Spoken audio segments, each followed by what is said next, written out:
game. Blouses. Galanchuk. Disaster. Spaghetti. Disaster. Well, I mean, I'm no doctor.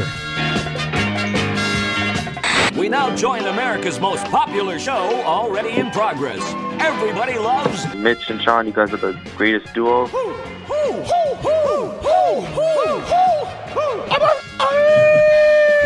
Fantastic. That team sure did suck last night. They just plain sucked. I've seen teams suck before, but they were the suckiest bunch of sucks that ever sucked.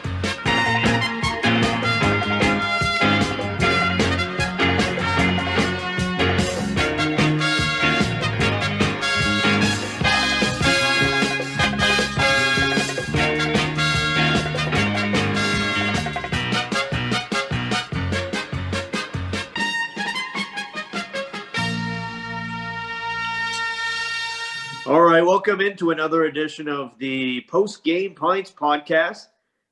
Gallo and Campbell. Campbell proudly showing off his Labrosse hoodie as the podcast is brought to you by Labrosse. And, of course, the Angry Gallo Ale and the Campbell Play-by-Play IPA. I am enjoying a great Angry Gallo pop right now.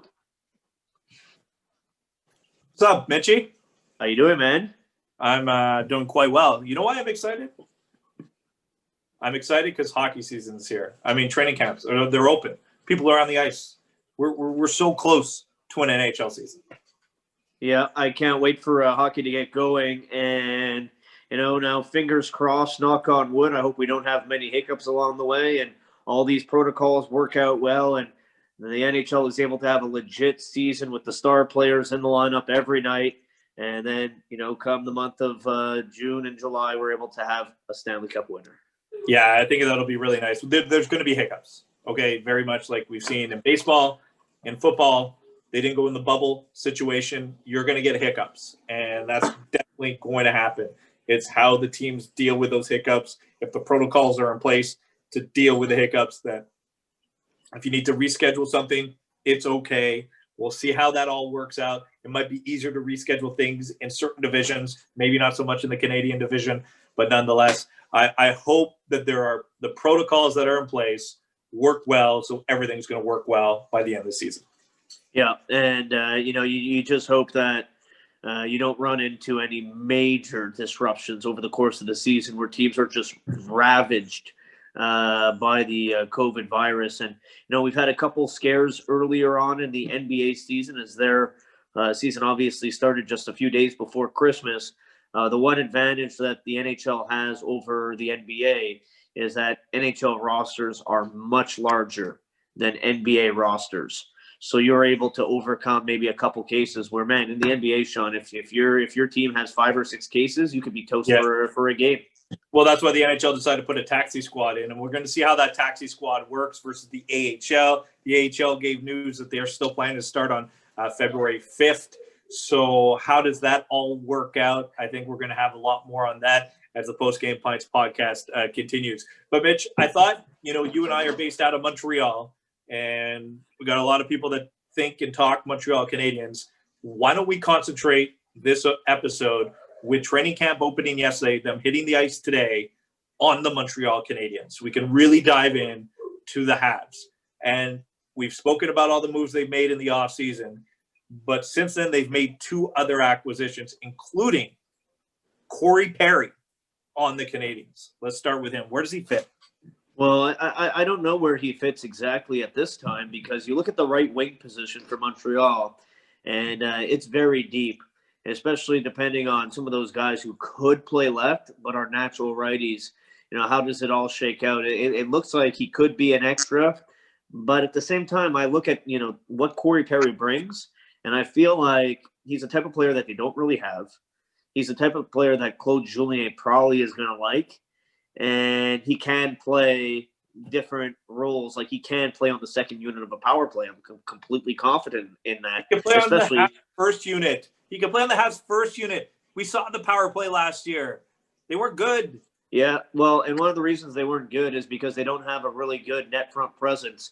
And I can't remember what it was that that you said exactly on Twitter, but I think you said something about broken wrists right? Like you love guys like that, guys who like Plekanec, right? Like just not fun to play against because they're sneaky dirty and they're going to get you with their stick behind the play and make sure that the referee doesn't see it. Corey Perry is one of the most despised players in the league. And I think the best part about this, Sean, is that the Canadians are going to be playing the same teams over and over and over. And these rivalries are going to really start to amp up. And I think Corey Perry is going to be right in the thick of things when it comes to some of those rivalry games where you want players with edge and that just play a really tough style. Look, I want Corey Perry out on the ice if Brady Tkachuk is doing something stupid. Yeah.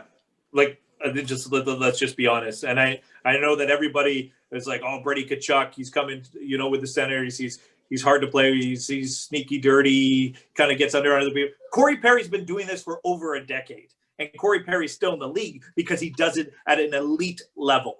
And no, he's not going to go out there and score 40 goals. That's not what he's there for. But look what he did with Dallas in the playoffs. He was better in the playoffs than he was in the regular season. That's all you can ask for. That's why Dallas acquired him, was for that playoff push. They were 2 games away from winning the Stanley Cup. So don't give me that it wasn't a successful run with the Dallas Stars. No, he didn't win, but Corey Perry was everything that they wanted and more when it came to the playoffs. So maybe Corey Perry doesn't need to score 10 goals, but maybe he'll get 5 in the playoffs. Hey, maybe he doesn't need to score 10 goals for the Canadians, but maybe he'll score 3 shootout winners because he's a guy that shoots over 30% in the shootout. And the Canadians could use a guy like that. So ever since the beginning and he signed, the first thought I had was, okay, he's going to be an extra player. I don't think taxi squad, but he might be a 13th or 14th forward. But as every day is passing by, I have him on the top. He's in my 12th. And you talk about how competitive is on the right side. The Canadians have already spoken to Toffoli. Toffoli's already been asked about playing the left side. I think he's starting on the left side. Maybe it'll fall flat and it won't work, and they don't have preseason games to work it out. But as every day that goes by closer to the start of the season, I have Corey Perry in the top 12 forwards of the Canadians. I just do. Well, you know what? I wouldn't be surprised to see it. I really don't know who you're taking out of the lineup, though, to make that happen. Well, there's things that you got to figure out, and you got to have you got to have competition, and there's going to be an unhappy player at the end of it. And well, Sean, because I know you love Paul Byron. Oh, Paul Byron's not coming out of the lineup. It's impossible. Okay. You can't look at any of the center spots. Corey Perry's not playing center. Maybe it's Arturi Lehkonen. What does Arturi Lehkonen do that the Canadians can't fill with another player right now? It's a good penalty killer. Okay. I'll name you Armia. I'll name you Byron. I'll name you Suzuki. I'll name you Dano. I just named you 4 guys that can penalty kill. Just like that. Okay. It just feels like he's this coach's dream. It's this coach's fantasy, Arturi Lehkonen. And I'm not saying he's the guy that's going to be, but there's going to be a player that's unhappy. And maybe to start, it'll be Corey Perry. But as time gets closer to the start of the season, I see a spot for many reasons why Corey Perry might be in there. But I also see the Canadians using their depth to an advantage. Back-to-back game, 1 game Corey Perry, 1 game this guy, 1 game that guy. And I hope they do that. I think it'll make them a better team. Yeah, I think it's going to help them too. And you know what? Even if it's not in the short term, Sean, we know that in the playoffs, the game gets tougher. Players like that seem to thrive. We saw he scored 5 goals in the bubble during the NHL playoffs, including 3 in the Stanley Cup final. Yeah, and how far away from the net was he? No, he's right on the doorstep. He's right on the lip of the crease. That's exactly what the Canadians needed. They need those like on the lip of the crease. So yeah, and the other thing is we can say, oh, this guy's going to be out or this guy. Let's be honest. 10 games of training camp, guys have not skated in a while. Someone's going to show up hurt. Someone's going to get hurt. It always happens, Mitch. For sure. I'd be shocked by January 13th. The Canadians have nobody on the IR. I'm sure. And this season more than any with the COVID-19. What about the acquisition of Michael Frolik? Now this is one that I thought right away taxi squad, and when I think taxi squad, I think forward 15. Okay, and I think forward 15 and not forward 13 and 14 because there's guys that are going to be on the roster but not playing, but then there's taxi squad. I thought taxi squad right away, but I thought depth. And now with the acquisition of Corey Perry, to me, it pushed Frolik back, maybe not, because maybe, you never know what's going to happen. This might be the year that Corey Perry gave everything in the playoffs. He shows up, there's nothing. So then Frolik, I think there's still hockey left in him. But the fact of the matter is the Canadiens are going to have an NHL caliber player not playing. They're going to have 2 NHL. They're going to have 3 NHL players not playing. And I thought taxi squad, and I think the decision is going to come down to Frolik and Wheel. One of those 2 guys are going to be on a taxi squad. One of those 2 guys are going to be the extra forward. And it really depends on what the Canadiens want to do. And you mentioned the center ice position. Jordan Wheel's a decent face-off guy. He might be on the roster, so that's why I thought Frolik on that side. I don't know if he's going to play every night. I think in a 56 game in a regular rotation, he might get 20 games, maybe 15. But it adds a depth that the Canadiens have never had before. Yeah. Ever. Well, you know what? I think Frolik is a better player than Jordan Wheel. So, and I realize you're talking about, Wheel doing things that maybe Frolik doesn't do, and the juggling of the lineup. The other thing I can't help but wondering, the Canadiens have a younger team, so maybe you don't have to worry about this too much. But, do you need even your star players playing every single game when the schedule is so condensed? That's why I was wondering, by the way, Sean. jump on that, continue with that. But that's only if they're good. Well, yeah. If the Canadiens aren't good, they can't rest anybody. Go. Yeah, well, no, but I'm just wondering. That's why there was talk that the Canadiens were looking at bringing in Zdeno Chara. Mm-hmm. Right now, because we hear those reports, I'm wondering, okay, do they want to bring in another defenseman? Like if you're playing 3 games in 6 nights, 3 games in 5 nights, whatever the crazy. Yeah. Would you not like to give Shea Weber a night off? Sure. I remember Sean when Teemu Selanne's career was winding down. He was in his final season, and I'm not saying Shea Weber's in his final season. Don't get me wrong, but this season is different than others with how condensed the games are and how many games are going to be played in so few days. But I compare it to that just because every time that there was a back-to-back game, Teemu Selanne didn't play the second game of the back-to-back, even though he was able to help his team quite a bit still at that point of his career. And he was in his 40s. He was in his 40s then. Yeah. Selanne played till his 40s. So okay, how about this, Sean? You can only do that if you're the LA Clippers. You know what I mean? Like load management, this word. You can only do it if you know you're going to make playoffs. The Clippers, even game 2 in, they know they're going to make the playoffs. The Canadiens still don't know if they're going to make the playoffs. They only have to be better. That's why I was watching Brooklyn last week. Yeah, and Brooklyn didn't have Kevin Durant playing. But they know. But they know they're going to make the playoffs. The NHL is different because it's so tight. I understand at some point in the season, if the Canadiens are 10 points up on 5th place, I'm with you. Load management. Have Jake Allen play the back-to-back. Let Carey Price rest. Shea Weber get the night off. Paul Byron, it's okay, man. 32. I'm not old. No. It's cool. We'll take every precaution because we got Frolik for tonight. I'm with you, but they cannot do it if the North is as convoluted as we think it's going to be. The Canadiens will not be able to afford. See, Sean, I disagree. I disagree with you. Just because if that's the mindset, then just play Carey Price all 56 games. And I agree with you because this is where it comes down to. And I get that, and that's why I've always had that mentality.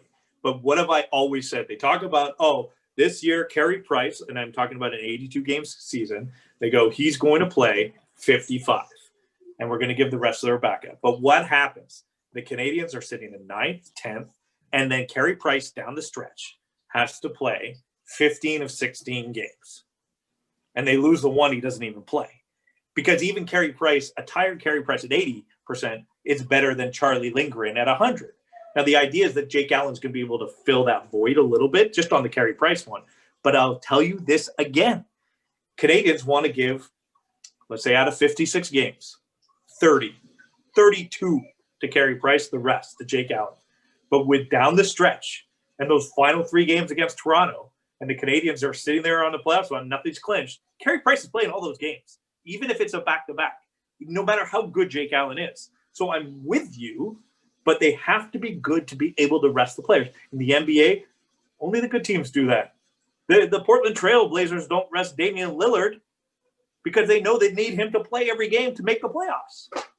Yeah, well, I guess the way I kind of look at it is like I'll use just Shea Weber again as an example because he's the oldest player on the team.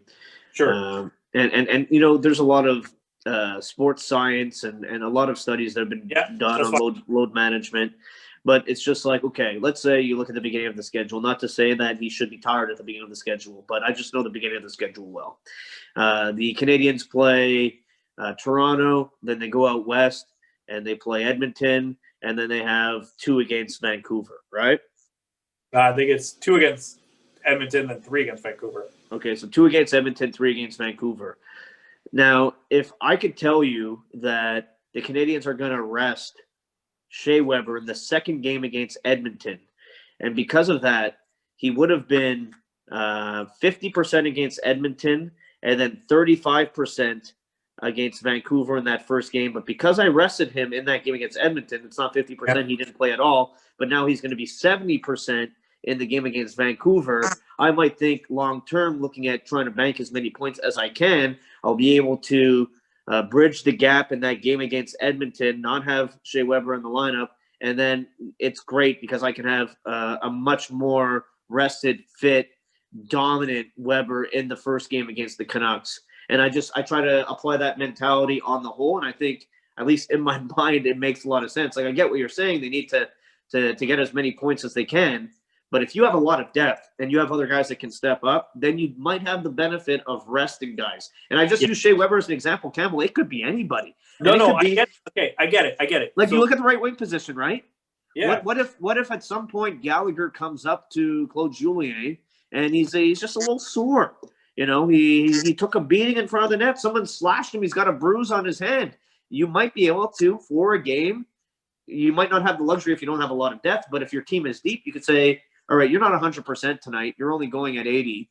Take the night off, ice your wrist, come back the next day, and you're going to feel healthier. That's fine. Okay, so I get your whole theory, Mitch. Your whole theory, and I understand how it applies to basketball and how you percentage and how you feel, and someone that's 80%, 90%, and you want to get them ready for the next. That's fine. Let's just say Shea Weber misses 5 games because of your theory, and they decide to do it that way, and he plays 51. But the Canadians lose 2 of those 5, and then the Canadians miss the playoffs by 2 points. The only thing that you and I will talk about when the season's over is why didn't Shea Weber play that game? They could have won. And I know that, and I know you. But you know the counter argument, right? If you the counter argument is some of those other points they picked up, they might not have picked up because he would have been tired in those games and not play as well as he did. It doesn't matter. It comes down to the games that he misses. It comes down to the variable of that he didn't play a game and he's a good player. It's just like saying in that final game the Canadians need to get in the playoffs, but they start Jake Allen. But why didn't you start Carey Price? Well, he was tired. And I know it's the last game, so of course he won't. But the thing is, when such a 56-game schedule, a tight division, every point matters. So you can't give up. And I get it where the Clippers or LeBron James or the Brooklyn Nets, they can do that because they can ease in and they know the good teams and the bad teams, and they play everybody. And the top 8 teams come. It's just not made that way in the NHL this year, and it's going to be too tight. I don't think you can do it. I don't think the Canadians are good enough. The other thing, though, Sean, the other thing about your argument, right? Let's say Shea Weber didn't play 5 games. You're on the assumption that they lose all 5. With the way you broke it down, which isn't necessarily. They can very well win games. I broke it down that they lost 2 of the 5, by the way. Okay. And you know what? If they lost 1 out of the 5, but they miss it by 1 point, then that's the same argument. Well, I don't know, Sean. If they win 80% of their games without Shea Weber, I don't know. We talk about the one game that they didn't have him that he didn't If play. they don't make the playoffs, then you do. If they do make the playoffs, then you don't. I can also say if they do make the playoffs doing this, then we give credit to the fact that they manage their players properly. I just don't think they're good enough to do it. That's all. It's the Post Game Pints podcast. Campbell, Gallo, make sure you like, subscribe. We've got so much planned for 2021. We're taking it to the next level. We have just started to do what we want to do here on the Post Game Pints podcast. We got so much to get to. The Habs season, training camp, it started.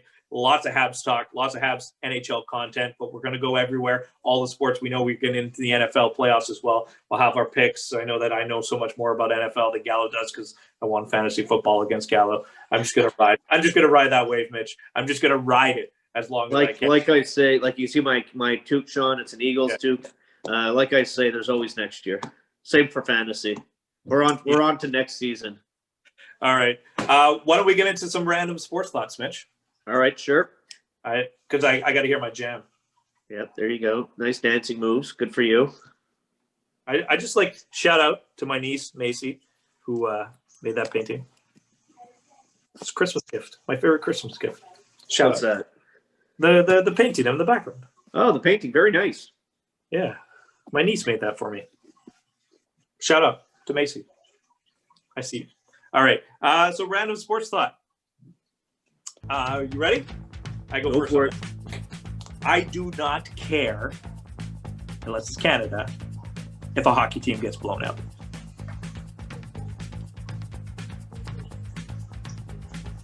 You want to get back into the debate of the blowouts? I'm just letting you know I don't care. You might care. He might care. She might care.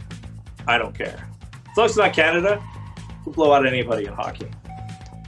Canada's like the only place, Mitch, hockey-wise, that I'm allowed to like share my fandom.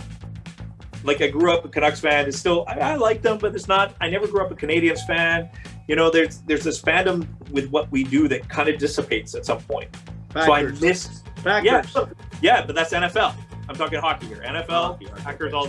But hockey-wise, Team Canada is one of the few remaining places where I can really show fandom. And I miss just being, I've always been a sports fan, but being a fan of a team. So Team Canada can go beat somebody up, and I don't care. That's all I'm saying. Let me be a fan. I'll tell you this. I was watching the Canada-Germany game with my girlfriend, and Canada scored 16 times. She let out a whew like every time they scored. Yeah, it's like when I watch it with my kids. They didn't care what the score was. They were like, at one point, it was 12-1. And my son goes, we once beat a team 12-0, so we're better than you. He yelled that at the TV screen. All right, I'll go World Junior Championship with my first random sports thought. Sean, I don't think there's ever been a better NHL comparable. And maybe this is just in my mind, but I'm watching the World Junior Championship, and I'm watching Quinton Byfield, and I see an Evgeny Malkin clone. I kind of see it too. I think that's just too much to ask. Like I know what Malkin is. I know that Byfield is a high draft pick. So not only is Byfield a high draft pick, they were both taken number 2. I know. They both shoot left. They're both 6'4". They're both over 200 pounds. They both play center. They're both great playmakers. They're both great along the walls and in front of the net. They use their size efficiently. Like, I see the same player. And I watched Evgeny Malkin play at the World Junior Championship. So, at some point, Sean, Malkin was also an unproven. And Malkin also was probably being compared to guys that played before him. And he turned into a Hall of Fame player. Obviously, his career's not done, but I'm pretty confident saying here, and I think you'll agree that Evgeny Malkin is a Hall of Fame player. I see so much of him in the way he plays in Byfield. He's only the 101st best player of all time. So that's a lot. That gets you to the Hall of Fame, though. Yeah, that could get you in the Hall of Fame with the way that the Hockey Hall of Fame works. Oh man, that still bothers me to this day. You know how high I think of Evgeny Malkin. That's why I'm hesitant to say yes, but I understand what you see. Okay. All right, just to jump back to our Canadiens question, and you asked me how everything was going to fit in with the Canadiens. Well, this is a random sports thought, and I've had it for a good week and a half, ever since the signing of Frolik and Perry, and the Canadiens added these veterans. And I always thought they were going to add a center, but they didn't. So my random sports thought is, Paul Byron might play center. If you want to fit the players that you need, and if you get an injury, Canadiens don't have the depth at center.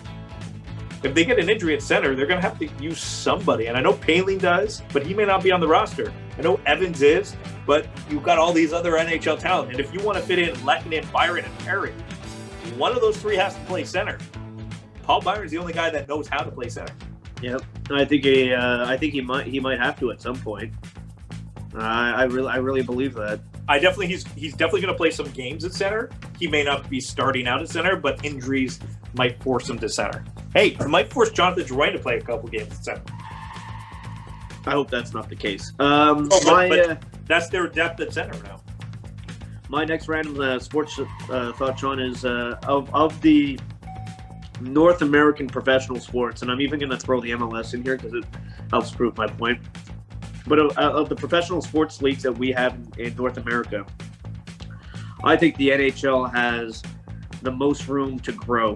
Like, this league has to do a better job of expanding the sport. And it's kind of, I'm talking about this kind of because what you were mentioning before about the blowout games with Austria and Germany and Switzerland and Slovakia, even though Slovakia has been able to play more of a defensive style and maybe keep the score lines a little bit lower. But I think the NHL has to do a better job of growing the game in parts of the world that we never think would have hockey. Like, you look at the NHL now, and I'll stay with North America, but, you know, Austin Matthews comes from Arizona. How great is it that we have a player from Arizona who went to see the Coyotes when he was a kid, and he grows up and becomes one of the better players in the National Hockey League? I think that's fantastic. We're seeing more players come out of California after the expansion to California with San Jose, LA, and Anaheim, and Wayne Gretzky going to LA and becoming obviously he's the biggest player in the game at that time, helping grow the sport. But, like, why can't we have players from other parts of the world, players from China and parts of the world that we never think you would have NHL hockey? You look at the other sports, Sean. You look at the other sports, right? Like Major League Baseball, all those South American countries, and the U.S. and Canada and Japan and China and North Korea. Like, baseball's huge everywhere. You look at basketball, like how big they are in Asia and large portions of Europe and South America. And we got some pretty good Canadian players, a couple drafted first overall in recent memory, not to mention all the great American players. And you look at, well, obviously the MLS is easy because of how big soccer is worldwide. But I just feel like hockey, and I know the hurdles, and it's more difficult with the game of hockey, and it's not as inclusive, and, you know, it's expensive, and you don't have ice everywhere. But I just feel like, you know, you don't have ice in Arizona, but you're able to find a way to have a hockey team there and get some star players coming out of that city. Why not do it elsewhere in the world? Yeah, no. So I get what you're saying, but where it gets complex is the amount of equipment and the facilities that you need. And that's one of the reasons why American football is not worldwide, is because the amount of equipment and the facilities that you need. Hockey, the rink, the ice, and then learning how to skate. Like, you can't play hockey if you don't know how to skate. And learning to skate is something that you just can't pick up at 15. I know that some people pick it up at 15 and they made it, but you can't pick up at 15 anymore. You have to be ingrained at like the 5, 6, 7, 8 years old before you can do that. There are some other stories. I get that. So just the skating aspect on top of hockey, that's the hard thing. But you mentioned China, you mentioned Japan. NHL has really pushed with the Olympics going there, and they've really pushed kind of expanding and going out into Asia. I could see a push coming soon because they do have facilities, they do have the weather, they do have those kind of markets, and you even see the KHL's expanded to China as well. So I think that there's something there. There are parts of the world that's just going to be impossible for hockey to break through on. But yes, there is still lots of world growth left for hockey. You're right about that. But it's just too complicated a game, whereas soccer is ball, foot, net. Basketball's ball, basket, that's it. You can kind of simplify everything a little bit easier and make it more global. Yeah, I'm just always looking to grow the game. And Sean, I'm hoping you're right, because you talk about the KHL and some of their expansion, and, you know, we know how close the KHL is tied to China right now. So we'll see what happens there. All right, my final one is, I think Habs fans will be cheering for the Capitals to win the Stanley Cup if the Canadians don't. Just to stick it to the Bruins because Chara left. Yeah, I like that you had to find a way to get a Chara Boston Bruins, hating on the Boston Bruins message out there. So I'm So with you. but it's just weird because I think that Habs fans would have no problem cheering for Chara in Washington because it sticks it to the Bruins fans versus cheering for Chara, right? Like I think more Habs fans would cheer for Washington than cheer against them. Yes. And finally, Sean, my last random sports thought, I was watching a documentary on Amazon Prime a couple weekends ago, and it was about Bob Probert and his life. Pretty interesting thing. I recommend it. I quite enjoyed the documentary, even though it's pretty sad. You know, you see some of the things that went on in his life, and he was pretty much out of control. But it led me to just think, enforcers are gone in the National Hockey League. Who was the last one? The last enforcer? Who was the last enforcer to play the game? John Scott. You think so? Ryan Reeves is not an enforcer. He can play the I game. don't consider him an enforcer. No, he can play the game. Yeah, but he might be the last of that generation. But I The don't last consider guy him. that'll play 5 minutes a night. Yeah, Like, just who's the those last guys. one? Yeah. Maybe it's John Scott. I don't know. Maybe it is. Maybe. Hey, if you know who it is, let us know. Mitch Weigel, Sean R. Campbell. And it seems, Sean, they seem to go extinct so fast. It feels like just yesterday, I was at the Bell Center covering the Montreal Canadiens, and I saw Colton Orr fight George Parros. Seems like it feels to me like just yesterday. And it feels like at that time, every team still carried one of those guys around on their team. Maybe it was starting to dwindle a little bit at that time. But everybody But I had feel one. And then it was like, just like that, they're all gone. Yeah. You ready for a pop quiz? No, wait. I'm ready for a pop quiz. You got to be ready for a pop quiz, yeah. All right, Sean. We have all these new fangled divisions in the National Hockey League. My question is very simple. Mhm. Give me the top 5 players in assists currently playing in the West Division. Top 5 players in assists in the West Division. That's right. Career Career assists in the West Division. That's right. So I got to think of the West teams. Yes. Okay. So in the West Division, I'm just thinking of the teams because which one? Minnesota ended up in that one, right? Yes. So Minnesota ended up in that one. And then that's the rest is it's like Arizona, Colorado, Vegas, LA, San Jose, Anaheim. Am I missing one? No. I think Arizona. you're wrong. What? Arizona. No, I You said Arizona. I feel like I'm because You said Arizona twice. Okay. And there's a team I'm missing in there, but I'll figure it out. Kopitar, You're missing St. Louis. St. Louis. Kopitar. Kopitar is number 3. Okay, so how many I need the top 5 in Top assists? 5? Yes. So I need old guys in the West Division. That's all I'm going for. Like, Yes and no. okay. Did Patrick Marleau go back to San Jose? Patrick Marleau, number 2. Okay. Joe's with Toronto. So then, where's Brent Burns on this? 6. Oh, Brent Burns is number 6. So you have 2, 3, and 6.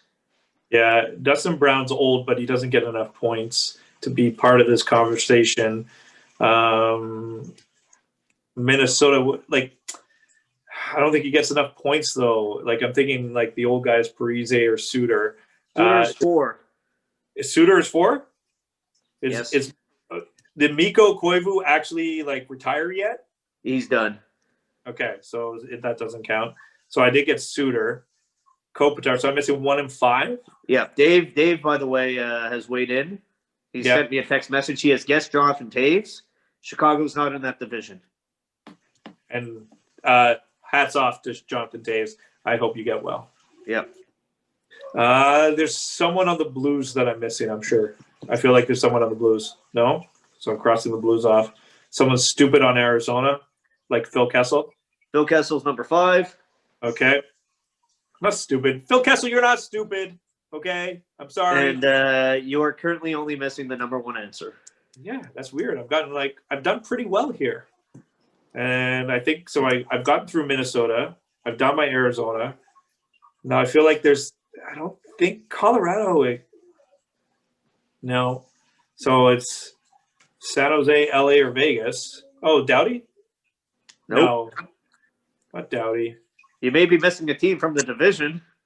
Am I still missing the team? You might be. The West Division? I thought I went through them all. Oh, it's Getzlaff. Sorry. The number one answer is Ryan Getzlaff. Ryan Getzlaff, the most assists in the West Division. Hey, my brain worked in the end. I got it. 5 for 5. Baby. It took you a while to get there. Whatever. I didn't think of Anaheim, and when I did, I got Getzlaff. Hey, you know what? I'll give you extra props since you got number 6 too. Yeah, good for me. I made 6 guesses and I got 6 right answers. Yeah. Boom. You name the podcast. What do you want to name it? I'll name it Boom, just because of you right now. You're always living in the moment, aren't you? Boom or Hockey's Back. Yeah, I like Hockey is Back because finally get to talk some hockey, some Montreal Canadiens. We're going to be doing a whole lot of that come 2021. Happy New Year, everybody. Welcome back, welcome back, welcome back.